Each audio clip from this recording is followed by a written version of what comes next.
Sou Exu Tranca-Rua de Imbaré. Veja agora a minha história antes de trabalhar na falange de Tranca-Rua. Fique até o final. Jornada do Dr. João Marcelo, um homem que virou Exu. Hoje, eu vou te contar uma história que poucos conhecem. Uma história que começa entre as ruas tranquilas de uma pequena cidade litorânea e termina nas encruzilhadas mais profundas do mundo espiritual. A história de João Marcelo, o homem que morreu como um injustiçado e renasceu como Tranca-Rua de Imbaré, o guardião que carrega a lei, a cura e a justiça daqueles que nunca tiveram voz. Prepare-se, porque essa história é pesada, é viva e é real para quem acredita no caminho da espiritualidade. Há muitos anos, numa cidade simples à beira do mar, existia um médico que parecia ter nascido para curar. João Marcelo. Desde jovem, sua inteligência chamava a atenção. Enquanto outras crianças brincavam, ele devorava livros. Enquanto muitos buscavam dinheiro, ele buscava conhecimento. E quando finalmente se formou em medicina, não abriu consultório caro, não se vendeu para corporações, não virou médico socialite. Ele fez o oposto. Abriu uma porta azul descascada no meio de um bairro humilde e ali começou a atender quem não tinha nada. E o que era para ser um consultório virou um abrigo, virou esperança. Uma mãe chegava desesperada, ele atendia. Um morador de rua tossia sangue, ele tratava. Uma senhora não tinha com o que pagar, ele sorria e dizia: pagar? A vida não tem preço. Aos poucos, João Marcelo virou mais que médico. Virou lenda dentro da própria cidade. Mas, conforme o amor de uns cresce, o ódio de outros também nasce. Do outro lado da cidade, longe dos becos, havia um grupo de homens que não via João como um anjo. Eles o viam como inimigo. Comerciantes influentes, donos de farmácias, médicos ambiciosos. Gente que sempre lucrou com o sofrimento do povo. Para eles, quanto mais o povo adoecesse, melhor. Quanto mais dor, mais lucro. Quanto mais desespero, mais dinheiro entrava. E o que João Marcelo fazia? Cortava lucros, destruía esquemas, salvava vidas que deveriam continuar doentes para alimentar o sistema. E é quando o bolso dói que a crueldade nasce. Um dos comerciantes, dono da maior farmácia da cidade, foi o primeiro a falar: esse médico está acabando com a gente. E outro completou: se continuar assim, vamos falir. O terceiro, já com ódio na voz, fechou o punho. Temos que dar um jeito nele. E ali, naquela mesa de madeira fina, iluminada por luz amarela, nasceu uma trama sombria. Um plano capaz de destruir um homem, com apenas uma mentira. Eles sabiam que João era querido, mas também sabiam que a população pobre tem medo. E onde há medo, há controle. Assim, começaram a espalhar boatos. Primeiro baixo, depois mais forte. E em pouco tempo a cidade inteira comentava: ouvi dizer que o doutor trabalha para os traficantes. Falam que ele rouba remédios da prefeitura. Estão dizendo que ele passa informações dos moradores, uma mentira plantada com precisão diabólica. E o povo confuso, assustado, começou a olhar para aquele homem bom com desconfiança. As portas que antes se abriam para ele começaram a se fechar.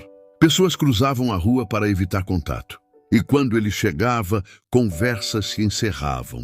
João não entendia, mas sentia o peso da maldade no ar. Mesmo assim, continuou ajudando. Continuou salvando vidas, mesmo quando a cidade inteira parecia virar as costas. Mas o que ele não sabia era que a mentira não tinha sido criada para manchar sua imagem. Tinha sido criada para matá-lo. Certa noite, enquanto arrumava sua mesa, João recebeu uma batida desesperada na porta. Era um jovem, molhado de chuva, tremendo. Doutor, uma criança passou mal lá no galpão perto do cais. Ela está quase morrendo. João nem pensou. Pegou a maleta, vestiu o casaco e saiu correndo pela rua encharcada. O vento batia forte. Relâmpagos riscavam o céu.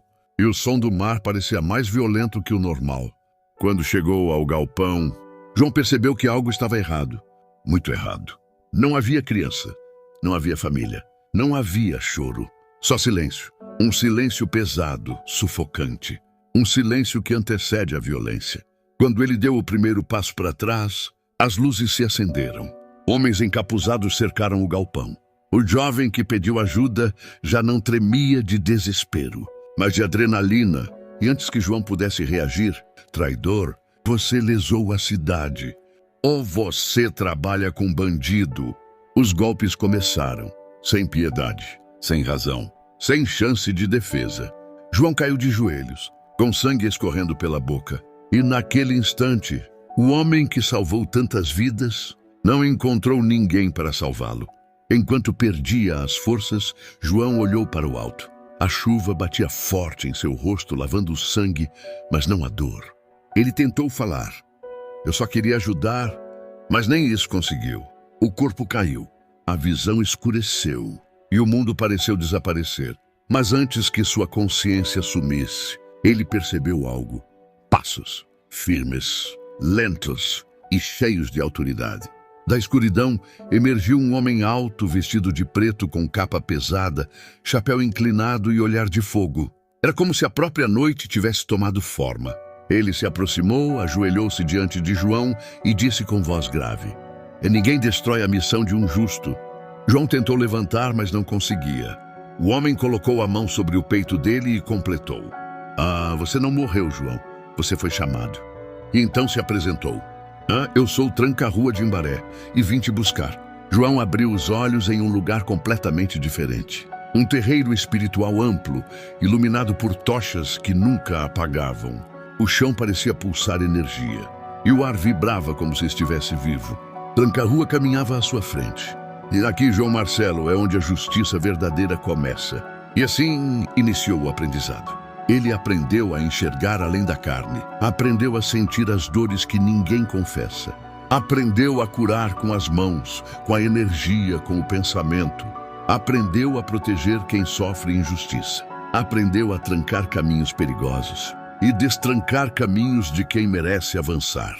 João Marcelo morreu como um homem, mas estava renascendo como uma entidade de lei, de firmeza, de cura, de proteção. Uma entidade que carrega a marca da injustiça, mas também a força da superação.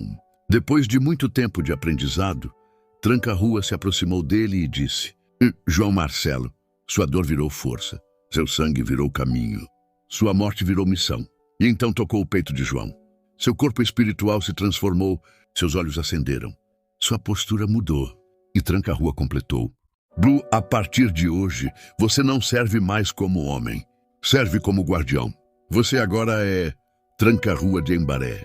E naquele momento, nasceu a entidade que hoje caminha por hospitais, becos, cemitérios, encruzilhadas e lares onde a injustiça tenta vencer. O guardião que protege os inocentes. O guardião que cura o desesperado. O guardião que destranca o impossível. O guardião que tranca o mal.